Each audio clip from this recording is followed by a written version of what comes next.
gentlemen, welcome to another exciting episode of Heated Debate. We are moved into the quarterfinals, and today we will witness one of these teams gaining the rare opportunity of moving towards the grand finale, while the other will end its journey within the debater.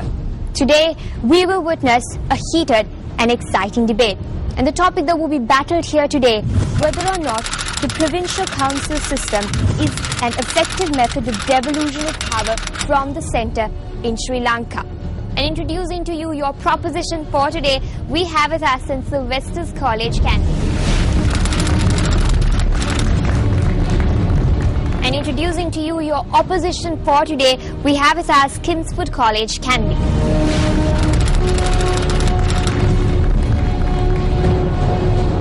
Introduce to you the eminent panel of individuals who will be giving the verdict of today's debate. We have with us Mr. Asanka Abegunasekara. He is the Executive Director of the Lakshmi Kadirgaman Institute, while being the advisor to the Ministry of External Affairs. We also have with us Mr. Indi Sambrajiva. He is a blogger at indi.ca, while being the founder of yamu.lk, having graduated from McGill University in Canada.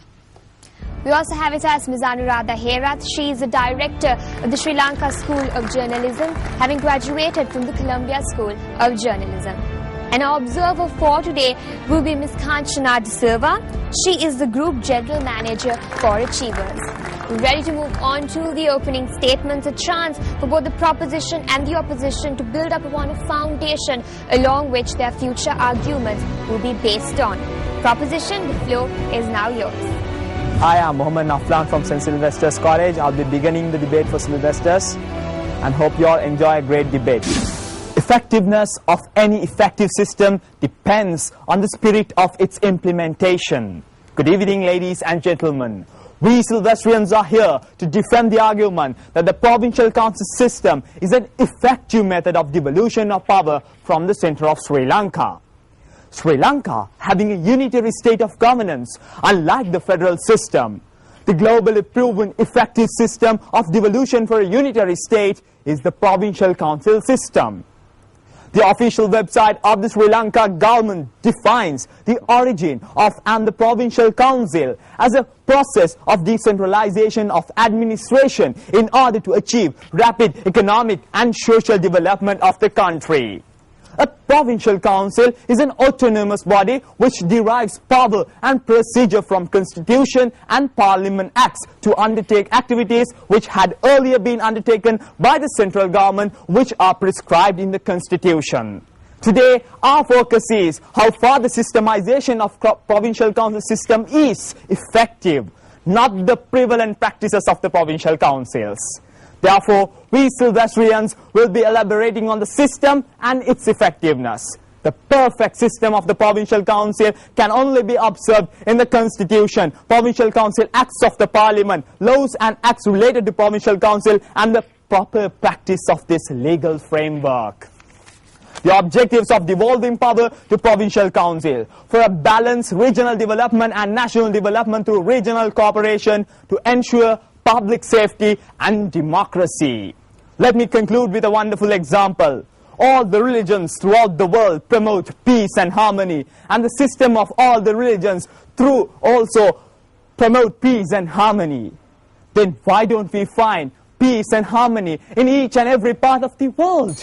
It is a defect of this. Is it a defect of the system, or is it a defect of the people who claim to be a part of the system? Hi, I'm Aziz, representing the Kingswood debate team as the first speaker. Hope to give you guys the opening statements. Hope to give you guys a wonderful day.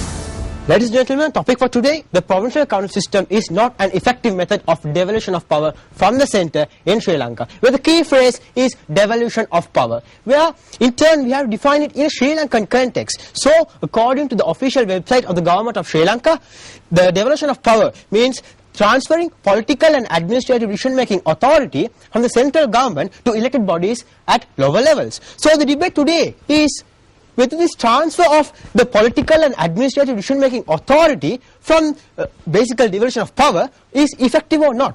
So any system or any method made to devolve power should have the ability to make the political and the administrative decision-making decisions. So in 1987, so any system or so in 1987 Sri Lanka implemented provincial councils as its solution for the devolution of power from the central government.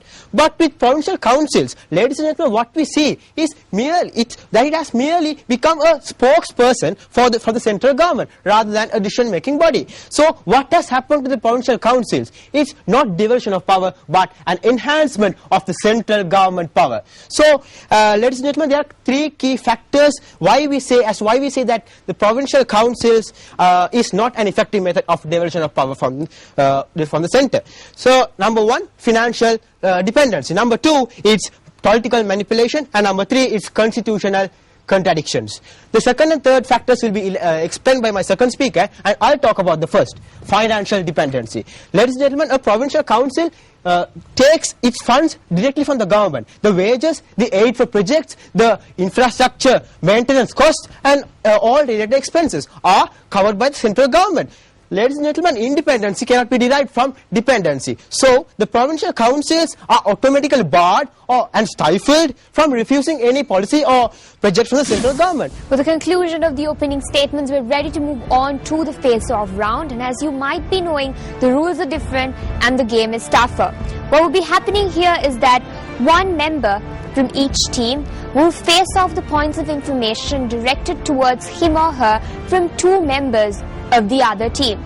Each member will receive 3 minutes for their speech, and the two members of the other team will receive 1 minute for their points of information. Proposition, opposition, you may begin.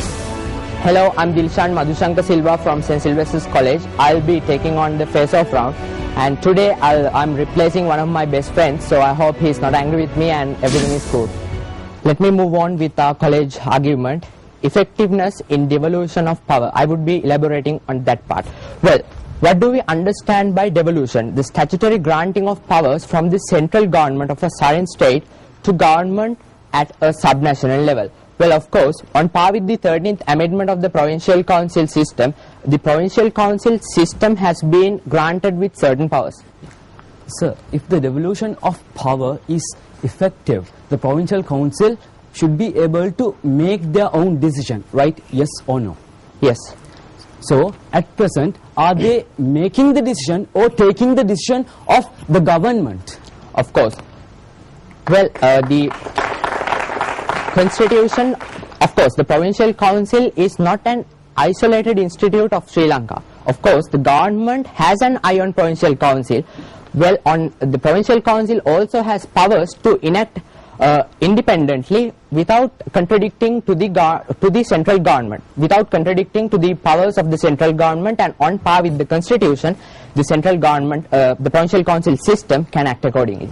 So, sir, do you agree that there are limitations in the devolvement of power then? Definitely, the devolvement of power has always has limitations. Sir, if there are limitations, then how can it be effective? How can it be successful? Yes, I'll come to that. The effectiveness does not depend on how much power does the provincial council system possess. It depends on how much work the provincial council system can do for the betterment of a country. So, if the provincial councils are having sufficient power, can you name some instances where provincial councils have taken decisions without the consent of the government, without the advices of the government? Can you please name? Well, of course, without the consent of the government, the provincial council can deal with the high court system. Of course, the high courts can act without the interdiction of the central government. An example, sir? Well, of course, the provincial council system can. Well, let me give you a. Well, of course, what the central government, the provincial council system has done without the involvement of the central government. Well, of course, these health camps, education programs, nutrition programs, enrollment of these teachers, so many things are being done by the provincial council. Yeah. Sir, if the government did not fund them, will they be able to do that? No, they won't be able to do. But they can pass bills for the government. They can introduce the government what projects they would possess, and they can grant the permission from the government. So the provincial councils list have 32 subjects, yep. And the first two subjects are law and order, and the second subject is land and land possessions. So both these subjects are not within the jurisdiction of the provincial councils at the moment. It is within the theory, it is not practical. So in that case, how can you say it is an effective method, sir? Well, of course, as we have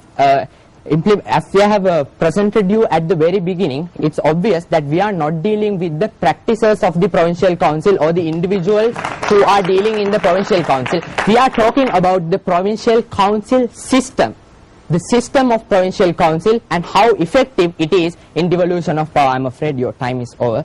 Well, to move on with, I would like to say that the provincial council is not just an isolated system. As I said, according to the 13th amendment, this provincial council system is being entitled with a set of authorities. Of course, when talking about this devolution of power, the main three arms of the power, the executive, legislative and the judicial powers are entrusted upon the provincial council system. So the governor, if we take, for an example, if we take the governor as the head of the provincial council, he's been appointed as the executive representative from the central government.